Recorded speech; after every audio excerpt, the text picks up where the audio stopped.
قصة حب بتجمع بين رجل الأعمال أحمد أبو هشيمة وزينب فياض بنت الفنانة هيفاء وهبي.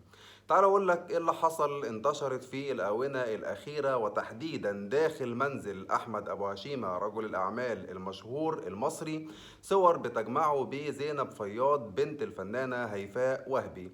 انتشرت ليهم صور مع بعض وانتشرت ليهم صور كل واحد لوحده، ولكن في كل الأحوال كان في داخل منزل أحمد أبو هشيمة، واللي ما كانش أول مرة يحصل كده. وده تحديدا اللي قاله كمان الإعلامي إيلي باسل، الإعلامي اللبناني، لما قال إن دي مش أول مرة يجتمع فيها أحمد أبو هشيمة وزينب فياض بنت الفنانة هيفاء وهبي، وقال إن في علاقة حب أو علاقة رومانسية بتجمع بين الاتنين.